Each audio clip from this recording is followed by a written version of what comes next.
You're about to enjoy a Cloudcast original. Local stories, local storytellers, local brands. Have you ever felt that you as a woman may not appear to measure up when you see incredible women in strong roles? You may be surprised when hearing from women in these positions and how we all share many of the same challenges. Thank you for joining us for the CEO Leading In podcast with Rebecca Jones as we share the journeys of women. Hello, I'm Rebecca Jones, your host of The CEO. We are on an exploration together to discover more about the personal journeys of incredible women in both career and life. We all have paths to share that sometimes take incredible turns, deep resilience, and courage to navigate. My hopes are that the challenges shared here encourage women to take leaps of faith and growth when a journey feels too difficult or unachievable. There is great strength deep within each one of us. These stories are meant to share the ways strong women have taken their dreams to strive and thrive to new heights, despite their sometimes rocky paths, and found a way to lead in. Today we are here with Erin Nenow, owner of Ascent Coffee Roasters and owner of Old California Coffee House and Eatery. Erin, how are you today? I am doing so good. Thank you for having me. I'm so excited to hear all of the things that you've been doing. You've made some changes during this pandemic. Why don't you tell us a little bit about what you've been up to? Awesome. So I started working at Old California Coffee House 11 years ago last month. And I've always really enjoyed my time at the coffee house working with coffee, and even more importantly, the community around a coffee shop. You really get to know your regulars. They become people that you see more than your family. So in that way, they become friends and like family. So that was my draw to the coffee community and to this world. And I've always wanted to be an entrepreneur and take on business ownership. So this last year, I started my own company, which is Ascent Coffee Roasters, where I'm roasting all the coffee myself. All the coffee that we serve at Old Cal Coffee, I roast. They're my recipes. We have dark roast, light roast, medium roast. We do beans from all over the world. And that's been another fun part of venturing out into the coffee world is we're now purchasing beans from the world market. And we're getting to support farmers in different countries. We really seek out organic, fair trade coffee, and we get to learn about the farms that they come from. A lot of them are co-ops where one purchase of this kind of bean supports 1,800 farmers. So that's like such a gift to be able to learn more about them, learn about fair practices, and kind of jump into the world economy a little bit in a small way. So it's just been a really exciting journey. It's been fun to share it with my customers and my friends at Old Cal Coffee and get feedback. And you've bought beans and been really enthusiastic about this project. So I thank you for that. It's exciting because to see a young woman out there saying, well, you know what? Yes, this is good what I'm doing right now, but I want to do more. And really taking the time during the pandemic to make that shift and that time and educating yourself and finding out about these great things. I didn't even know that you're supporting so many farmers. That is incredible. It really is. And, sharing the stories and again, back to Old Cal Coffee, that is a staple in San Marcos and in North County because, back when it opened, I'm talking about the Restaurant Row in 1976, the coffee shop wasn't too far behind. How long has the actual coffee shop been there? It opened in 1990. From what I understand, it was a stand at one point. It was a juice bar and a coffee shop at one point, kind of a hybrid business. I grew up in Escondido, so kind of right down the street from San Marcos, and we would visit Old Cal Coffee when I was in high school, girls' night out. And it's kind of, it was similar to what it is right now, where it was a cozy coffee house that attracted people from all over to come and just hang, like that cozy, comfortable vibe. So yeah, it's been there since 1990, and it's worn a lot of hats, but the coffee house is really just supposed to be a really comfortable, cool hangout for people. So from girl going there and then now as owning, that is super cool. That is awesome. So, wouldn't you say that living your dream is something that you can achieve? And owning your own business, which is nice. You don't have to work for anyone else. You get to make your own decisions. That's incredible in itself. Absolutely. So, you as a person, Erin, why don't you share a story from your childhood that's kind of fun that maybe people don't know about you? Ooh, let me think about this. Well, okay, I grew up in Escondido, and I grew up with a little brother that's 15 months younger than me, so we're really close in age, and then a cousin around the same age, also a boy. And then we had neighborhood kids on the street that were all boys. So I grew up as like the only girl in this like group of like a gang of boys. And it was interesting. I definitely was like more sensitive than them and kind of had to learn how to navigate my feelings. But overall, like now that I'm an adult, I kind of appreciate that experience because like I kind of will push myself to my limit. Yeah. And so, yeah, like that's something interesting. I didn't grow up with a lot of like female presence, but my mom was definitely successful in her career, and she definitely showed me like women can do anything. She was a full-time employee. She was successful at her job, full-time mom with 4 kids, and she's just been like a rock star at all of those things. So that's kind of my background and a little bit more about me. So your mom balanced it, right, with the 4 kids and then also the career. How do you balance your home life and your work life? Because I imagine it's got to be more difficult now that you're doing a little bit more. Roasting coffee at the collective. How does that look for you? The balancing. I'm probably not the best. I like to work. I like being busy. Like work really brings me joy in life. And I know that's not for everybody. So I can't like put that on, my employees. Everybody needs a work-life balance. For me right now, I really take care of the roasting on Mondays and shipping orders out. And then Tuesday through Saturday, I'm at the coffee shop. And then Sundays are my day with my fiance where we just unplug, and sometimes we'll plan like little trips when it's time to really get out and like forget about work and forget about life a little bit. But for the most part on Sundays, we just chill. We'll just like go to the beach and lay in the sun or go on a hike. We really love to be outside. That's my favorite thing to do when I'm not working. Yeah. A lot of people do that. Yeah. Especially in Southern California. Like, what's not to love, right? Yeah. Well, it's interesting. One of my other guests actually said that balance is going to look different for everyone. And so maybe that's balance for you, that you've got those times. And, things are seasonal too.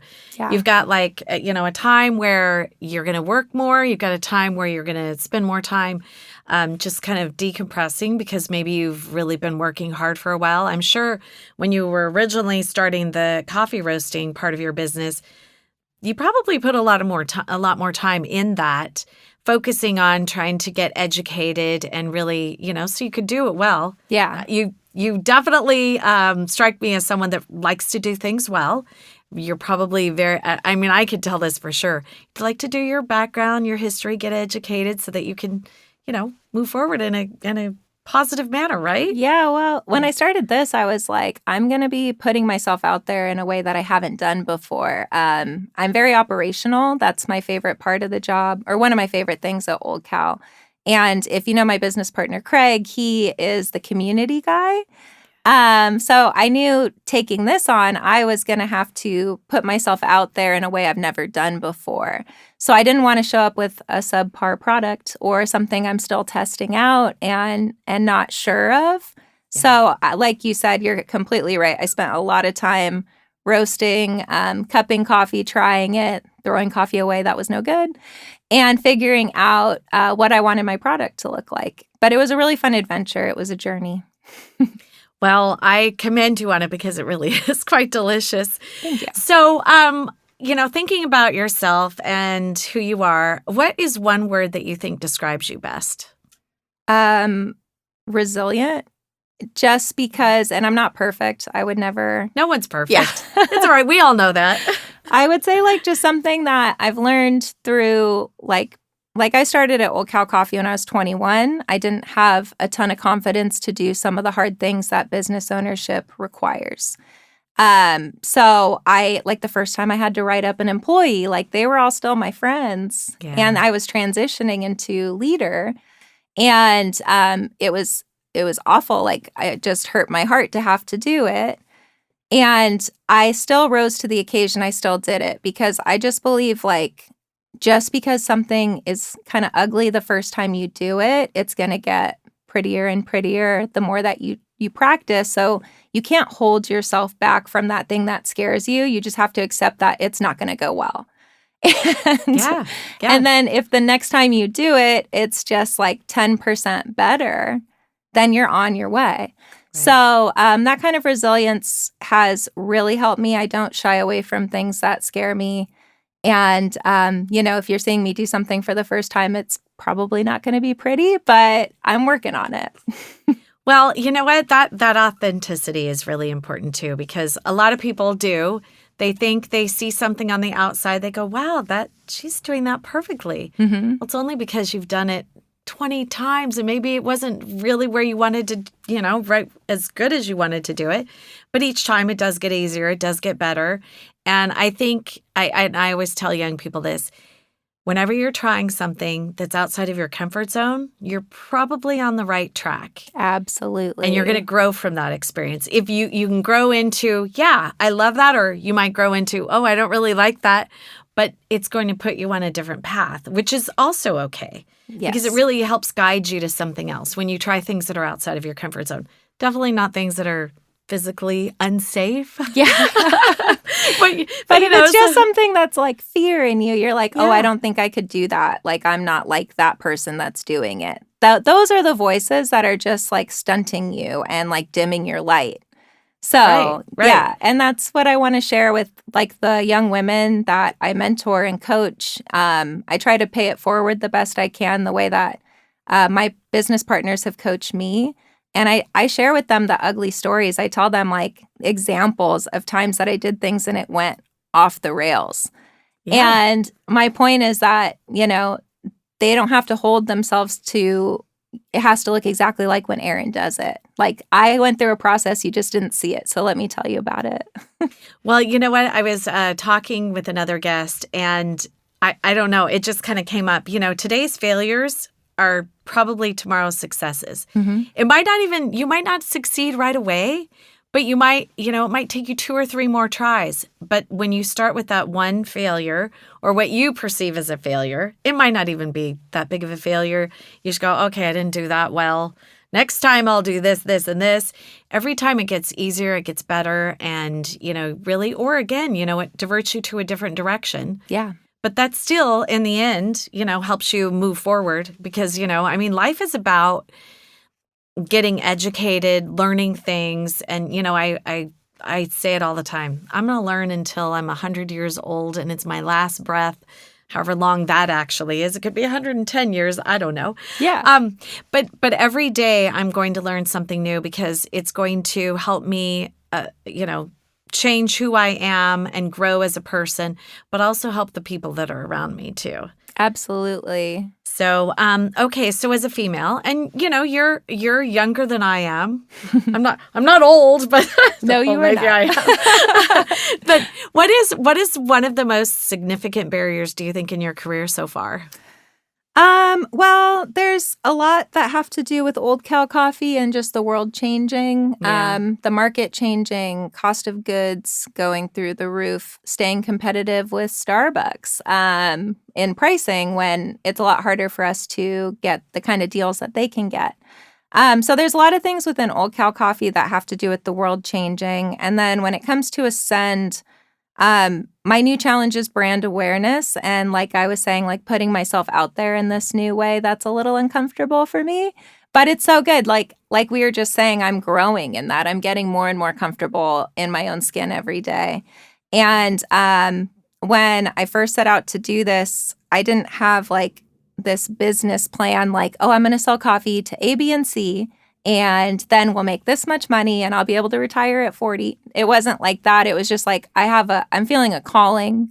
I know I have one customer because I can sell it to Old Cal Coffee. Sure. And let's just see where this goes. And it's been such a blessing because people like you have been supporting my dream. And I had another podcast that interviewed roasters invite me on to be like the new roaster in the game and talk about what it's like to enter this new world. And that was good exposure to the community and just people telling their friends about it and my family sharing it with people. So we started in late November is when we officially launched of last year. It's just been a few months. And I had a few weeks where I was like, what am I doing? What did I get myself into? And then doors just started opening. And I'm glad that I kind of doubted myself for a minute because instead of expecting like the sky to open up and like all my dreams to come true in a month, it was like these little baby steps that were like huge wins. Like Rebecca Jones likes my coffee. That's huge. So that's been cool. So the brand awareness, and then there are market issues that are hard as well. In the coffee world, we import coffee from all over the world.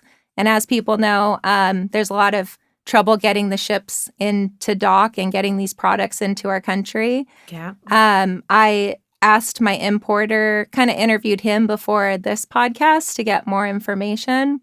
He said that there's about 5 to 8 week delays. And he's been in this business for 30 years. He's never experienced it. Wow. And then he was telling me that a year ago, coffees from Mexico, which is our closest neighbor, so the travel and the gas and all that to get the coffees here is a lot less than like Ethiopia. Right. So before this, it was like $1,800 for a container. Now it's $9,000.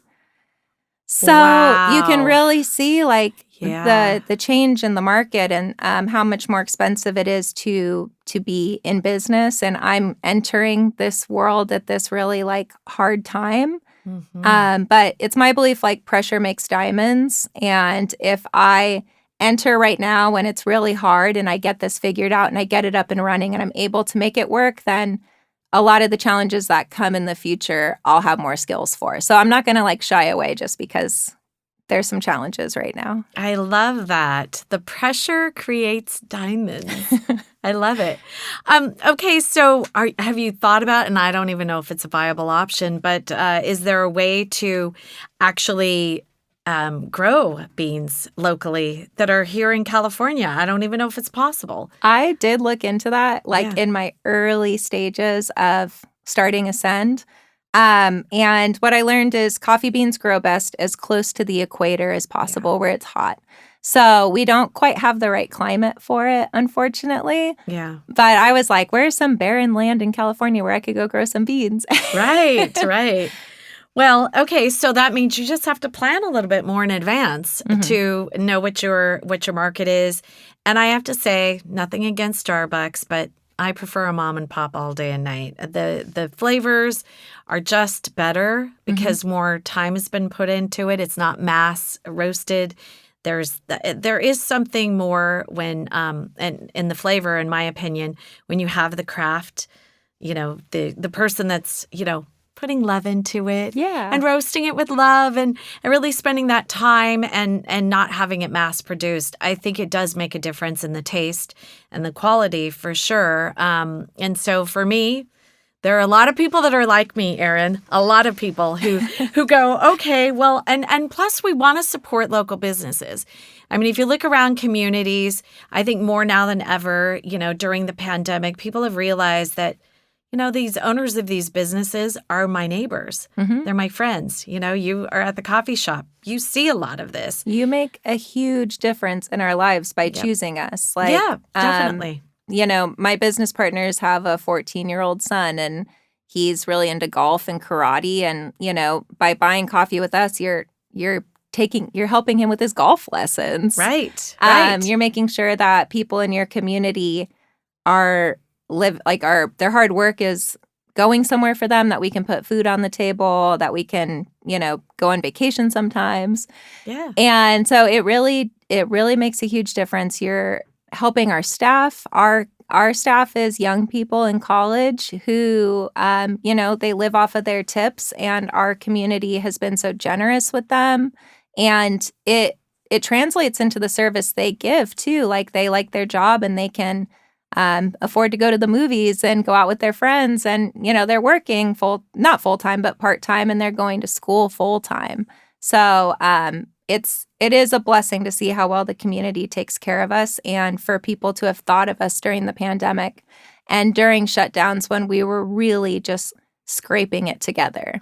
I don't think it's been a more difficult time economically for our small businesses because, in my opinion, with the preference of the big corporate businesses over the small businesses, many of them, could apply the same protocols, not specifically in restaurants and that sort of thing, but really for, when you had the Targets and the Walmarts all open, and then our small businesses that sell a lot of the same goods could not stay open. I think it would just really struggles. And back to your point, every dollar that's spent at your shop actually still stays within the community through golf lessons, through movies, all of that. I mean, it all really can stay locally when you're helping small businesses because they often we spend money in our community. And so it all kind of floats around, stays local. But when you've got the big corporate offices that are, or the big corporations that are getting this money because that's all that we can do as far as goods and purchasing, it doesn't help our communities as much as a small business. So, I mean, the investment does make a big difference. And you can see on our website too, like my business partner, Craig, loves helping the community in any way. So, there's a list on there of all the different organizations that he's either donated food or money or time to over the 11 years that he's been there. And small businesses do that. We'll, sponsor a Little League team or feed all the kids at the YMCA. And you're not going to see like Walmart show up for your community to do that. No, not the same. Not at all the same. Yeah. So when you talk about, and it seems like, I don't know if this is true, but it seems like a lot of the workers and the employees at Old California Coffee are women. But when you're leading men, do you experience any resistance? No. I mean, I think I did when I was younger and newer, just because I was still kind of like earning my stripes. And I think people could kind of feel that as I was stumbling through it. But at this point, I have two wonderful young men that work for me, and they're amazing. They are very respectful. They want great things for the coffee shop. So when I say, hey, we got to do ABC, they're just like, I'm on it. So at this point, no. But there was a time when I was the manager and our assistant manager was a male, and he was like 6'5", like this big guy. And he would give instruction, and I would see everybody just go and do it. And then I would give instruction, and there was like more resistance. So I have seen that. And my business partner, Gio, would always tell me, like, you're a woman, you have to try harder. You have to keep your side of the street clean. Like, if you say you have to do it this way, you have to make sure you're doing it the way that you tell them. And like, it's harder to earn their respect. But I don't see myself as a victim in that scenario, because it really made me sharpen my tools and made me like really live it. And now I definitely feel that I have the respect to my team, because I really, really, really do try to live out the way that I ask them to be professionals at work and to be positive every day. Like, nobody wants to come into a grumpy barista, so we have to walk in the door with caffeine and smiles like flowing through us, Caffeine and smiles. I love that. So I have a question for you, kind of just following up on that. Do you think the shift was in the people around you, or do you think the shift was actually in you because you were more confident? It was in me, definitely. I, at a certain point, so Gio and Craig, my business partners, left about 3 or 4 years ago. And there was a year that I was still like questioning myself in a lot of ways. I didn't know if I was, doing everything perfectly. I think the lockdowns actually helped me gain my confidence, because I really just started listening to my intuition through really challenging times. And there was a lot of learning curves, but I learned my intuition was pretty good. Like I was like, we're staying open. We're going to have a drive-through. We're not going to like sit at home and wait this out because we have employees that are dependent on their paychecks. And we have a community that's needing food, and we don't know what that's going to look like over the next couple of weeks. So I think that ended up being like a really big blessing for Old Cal because the community learned they could count on us to always be there. Even when the state shut down, like we're still there. Right. So, I really feel like the lockdowns were my moment of really just being like, okay, I trust myself. I got this. Like, I'm going to make mistakes, but I'll be able to maneuver through that. And I've got a great team behind me that's going to support it. So, well, my philosophy and my real thoughts during the pandemic is true leaders shined. They really did. Because there were such extraordinary circumstances that they had to go through. I really feel like the cream rose to the top. I Truly. agree. And I heard your story on the news the other day about the woman with the cycling classes. Oh, gosh, yes. And I was just like beaming hearing about her because that's my type of girl. Like she's just out there, even though someone drove into her window and she had to move the bikes outside at different periods. She was just doing what she had to do to keep her business running. It's the spirit of living and surviving. It's that basic, okay, well, guess what? And back to your point, resilience. Okay, so this is what I have to deal with now. What's the next thing? I'm going to deal with it. Mm-hmm. I'm going to keep moving forward. And again, back to, I think the pandemic has truly taught us to say, okay, we don't know what's coming next. Mm-hmm. What's tomorrow? I don't know. But guess what? We're going to figure it out. Yeah. And that kind of fluidity with life of like, I don't have this huge plan that has to go according to like my schedule. Instead, I'm just going to wake up and take it as it comes. And that's actually been a lot happier way for me to live instead of like watching things kind of get off track and stressing about it. Yeah, definitely. So, okay, you walk into a room, you've got these young women. What are some lessons that you've learned that you would give them, talk to them about for them to apply to their lives? Well, my first one, I work with mostly women and young women. So this is like something I think about all the time. Like if I'm with them for 6 months while they work here or 3 years while they work here, like what do I want them to get out of this job?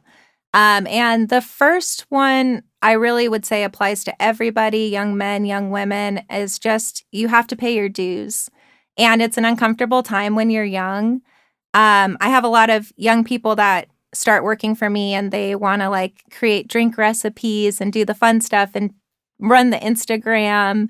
And I didn't do any of that stuff until I was about 7 years into the job. I took out the trash a lot more. I swept and mopped the floors. I scrubbed the grout during the summer when we were having slow times.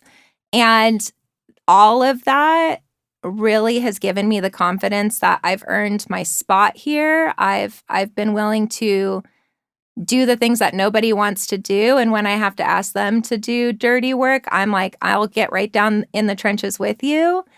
And you can't skip that part. You can't go straight to the fun parts because it's about them respecting you. I know my team respects me more because I'm willing to do whatever I ask them to do. But it's also like a personal respect of if somebody's trying to come at you or say negative things about you, you know that you've done everything that it took to get where you are and you've earned it. And so it's a lot harder for other people to tear you down. Yeah. So that's my number one thing. Like you have to pay your dues. You have to do the uncomfortable stuff. Another thing is for women, particularly, like there isn't anything that we can't do. I was telling you when I first got here that when I get these bags of beans delivered from other countries, they're 150 pounds each, these big burlap sacks. And I can't pick up even one of them. So you'd think like, okay, her business is dead in the water. She can't even pick up the coffee and move it.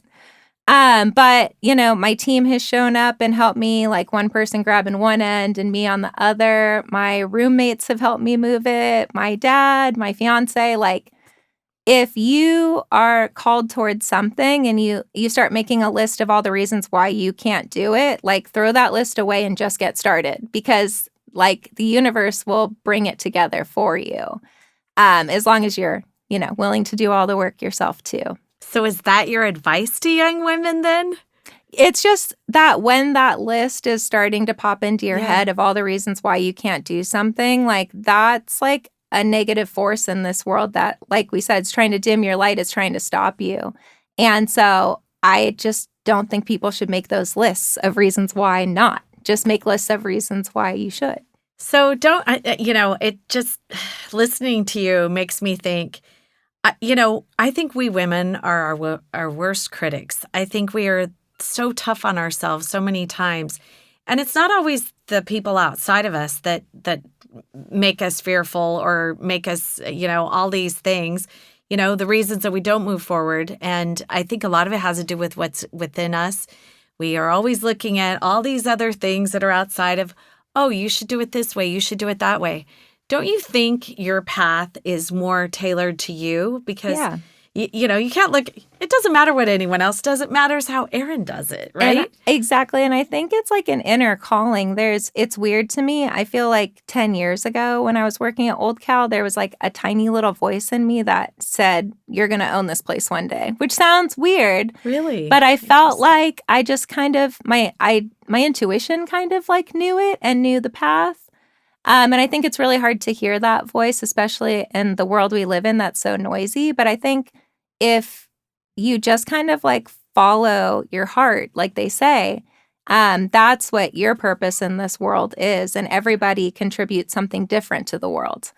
There's environmentalists that are like saving the planet and helping us come up with new, cleaner ideas. And we need them to be doing that. And then there's people in business who are creating jobs and supporting the economy. And we need people to do that. So we need people who have interests all over and for them to follow that and have passion behind it. That's right. Well, that's community. Yes. That's everyone coming together that brings something else to the table. That's how we all work together as a puzzle. And that's why I love what I do, because I get to wake everybody up in the morning and give them their caffeine and some words of encouragement. That's my spread caffeine and smiles. That's my purpose. It's not just extracting espresso, but helping all these awesome people start their day to go contribute whatever they're going to contribute to the world. So, yeah. I love that. That is so awesome. Erin, thank you so much for joining us today. Really appreciate you and all you do in spreading your caffeine and your smiles. Thank I you. love it. Thank you. Now that was powerful. We hope you've been lifted and encouraged by today's inspiring voice. Always remember that life doesn't look exactly the same for each one of us. Never stop dreaming, striving, and thriving. In future episodes, we look forward to bringing you powerful stories from amazing women who learned how to lead in to challenges. Thank you for listening and being part of our community with CEO host Rebecca Jones. You have been listening to a Cloudcast original. Local stories, local storytellers, local brands. Find more stories at cloudcast.us.